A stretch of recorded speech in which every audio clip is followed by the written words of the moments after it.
Do you keep getting $5, $10, and $100 donations when your mission is worth so much more? In the next 5 minutes, I'm going to walk you through how to change the way you're asking so that donors really open up their hearts and their wallets, and you get the kinds of gifts you really need to fund your mission. And if you want my fundraising proposal template based on this video, so you don't have to take any notes, just raise your hand below and I'll make sure you get it. If you don't know me yet, I'm Dan. I'm a 4-times nonprofit founder, and I've raised over $3 million for early stage nonprofits.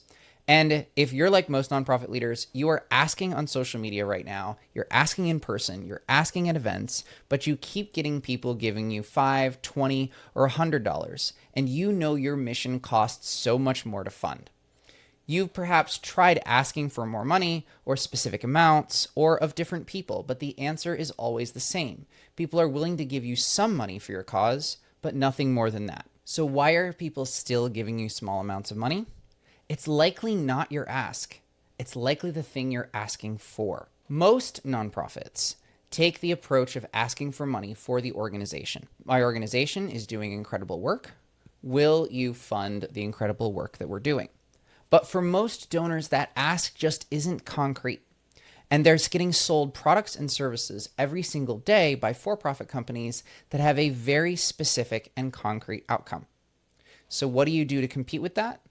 You need to create a fundable project. This is a concrete impact that a donor can invest in and makes it worth them giving you more of their money. We like to call them impact projects, and they have 3 characteristics. Number 1 is they must be able to be completed in 90 days or less. This means these projects are going to deliver a fast impact for the people you serve and for the donor. Number 2 is these projects need to cost $15,000 or less if it's the first one you're doing. And number 3 is these projects need to make an actual impact on the people you serve, not just educate or raise awareness. Once you have a project like that, you go to step 2, which is define how this project leads to the bigger outcome.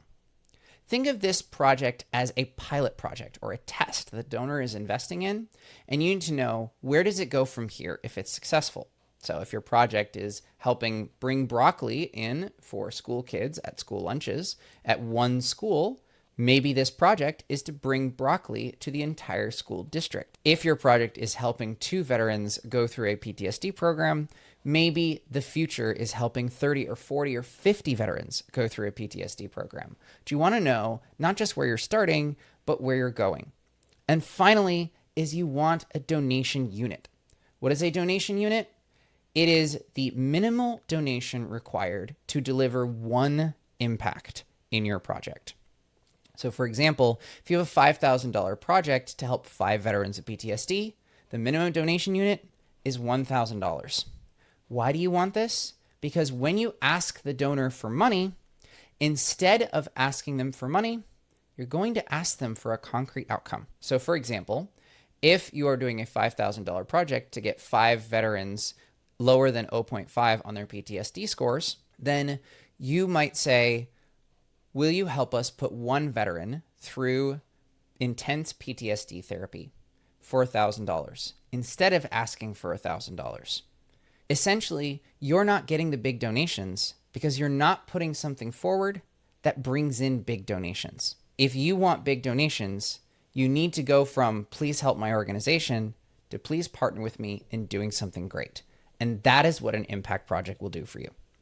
Now, you could come up with an impact project yourself for your organization, or you could look at a list of tried and funded impact projects from the clients that I've worked with over the years.